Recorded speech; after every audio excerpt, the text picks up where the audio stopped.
Of that?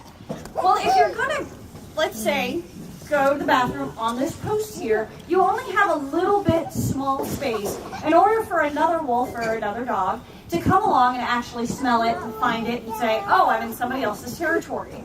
If they go off to the side over here, let's say, and scrape, that's two different locations in a much broader area for that animal to come across to actually find a scent mark area. Now the scent rolling is a nice kind of long distance type scent communication. As you saw, they're literally rolling in the ground, covering themselves in the scent. A lot of times if you were watching that, the first thing that they did is they wiped the side of their face on that scent. And then if they really liked it, then they get the side of the face and they get their shoulders into it. As you guys all saw Conti, he just went for the whole shebang and laid down on the ground and got his whole back going with his legs bouncing up in the air and totally covering himself in the scent. Well, as you saw wolves tonight, and as you saw us come in and greet the wolves, these guys generally greet each other face to face. So if you think about it, when they go down for that scent roll and they're sliding the side of their face into that scent, when these guys come back together and meet each other, boom, they're going to smell whatever they just scent rolled in. Now, some of the time, here, we set it up. We put down nice perfume. It's not always a good thing that they scent roll in. And those of you that have dogs, that let them out in the backyard and they come back a different color, and you have to then give them a bath. You're kind of actually messing with their plan there. And then sometimes it can be, scientists have seen this out in the wild, that they go out and they find, let's say, a herd of bison. And they've seen wolves go out into this herd and they actually will scent roll in the poop of their prey. So the question was, well, why did they do that? What's the point? The first thought scientists had way back when was that, oh, they're covering their own scent. If you pull my pants down, I'm going to be very upset. You want to practice laying down again? How about you go play with your brother? Wow. I'm good.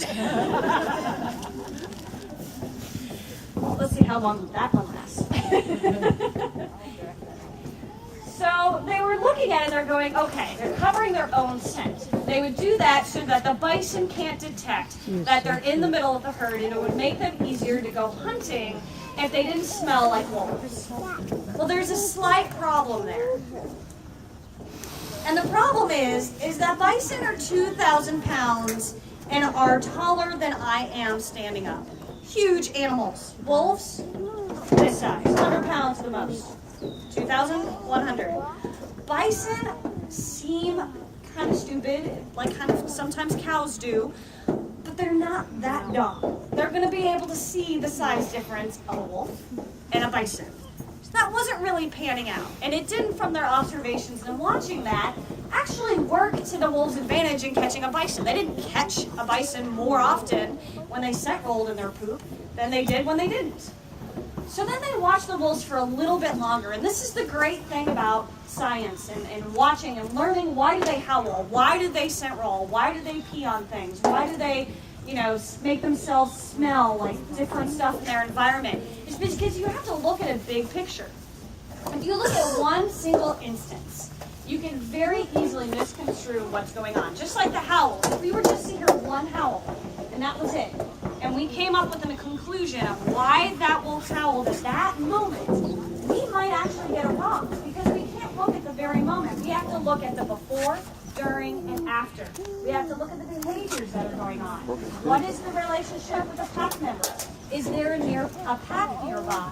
What has been kind of ongoing with the pack structure within that pack? And all of this can give us a little bit of a better cue of why they're doing what they're doing. So as scientists started to watch these animals and started to kind of watch them a little bit longer, before, during, and after, what they would see was that the wolf would go out and they would scent roll in this bison poo, and then they'd go trotting off to the rest of their pack.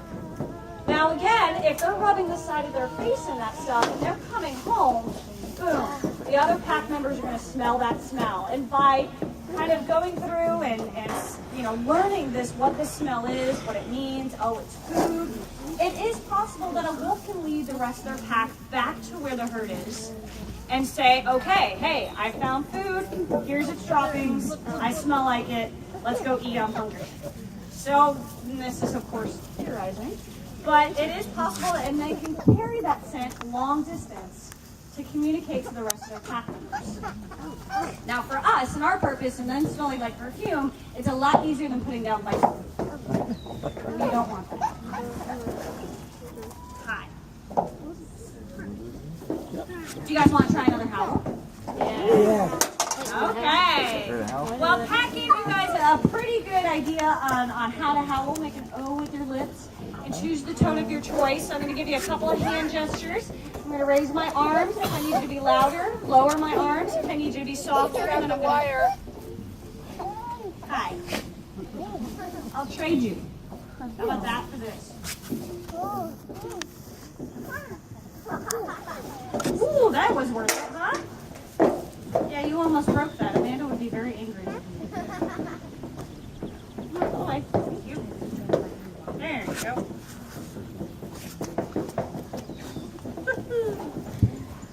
All right, let's just keep this up here until you don't break it.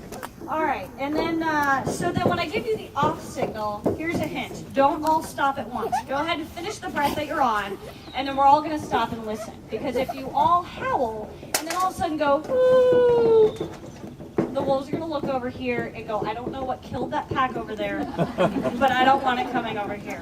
It'll be a little more difficult for them to answer. Okay, so you guys ready? Okay, I heard about 2 people out of this entire crowd. You guys ready? Yeah! Okay, much better. All right, on the count of 3. 1, 2, 3.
Look at her.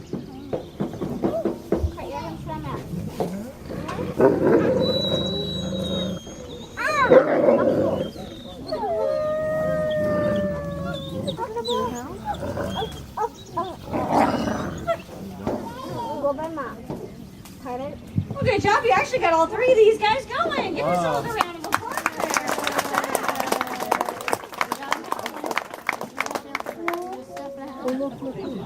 Oh, yes, thank you.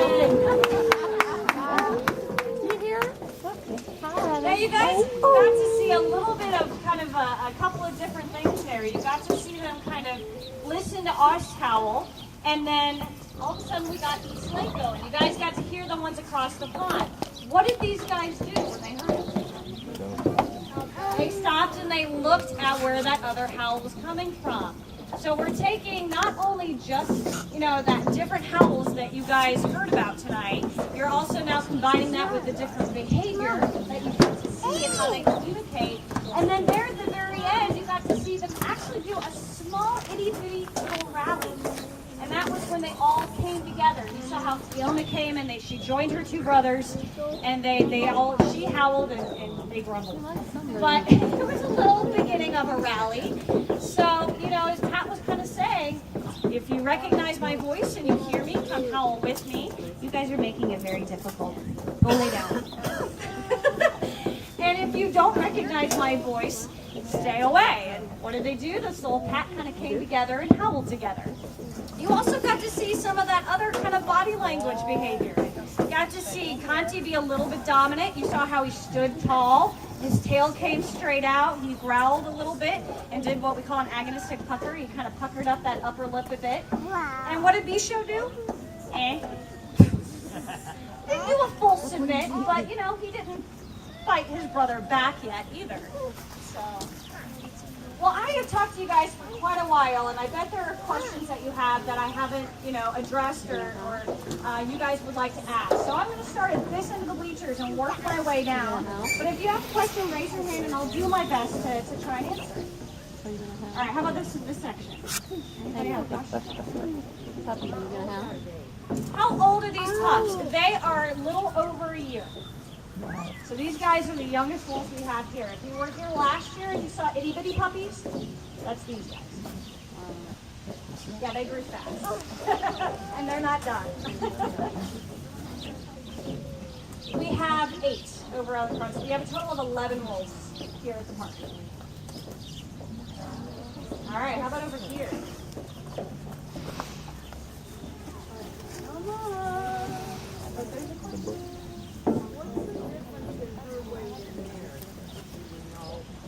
Well, we have weighed the 2 butterscotch boys a couple of weeks ago, and they were weighing it at 102, 103 pounds. That was when they also still had their full winter weight and their full winter coat, so it's going to be a little bit heavier than in the summertime. But they probably have only dropped, I would say, maybe 10, 15 pounds. Now, Fiona is quite smaller. I don't know, what would you say, Pat? I'm guessing she's between 60 and 65. That bad. Okay. Okay, so maybe 60. So there's a pretty big difference between us. Yeah. How about you guys? If you look down here. Yes, way at the top. What was she chewing on? It's a little hanky. It's a Kleenex. Paper towel. Yeah. Something Pat had in her pocket.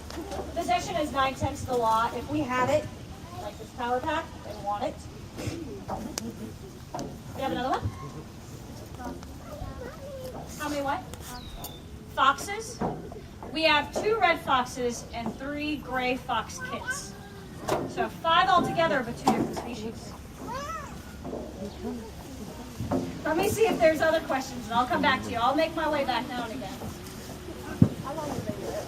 How long do wolves live? Well, it usually varies for captivity in the wild. In the wild, it's not very long due to starvation, disease, injury, all of that. And that's going to average anywhere about 3 to 5 years. So really short. In captivity, they're going to live a lot like your dog at home, 12 to 14. Here at the park, we're averaging actually about 14 to 16 years. Our oldest wolf that we've had live was 19. His name was Kiri. And right now we have a 17 and a 15-year-old that don't look like they're slowing down any. So we'll see, you know, how they go. But yeah, so they get in-home medical care here. So. How about down here? Yes. How aggressive are they towards humans in the wild? And are there any recommendations if you say run into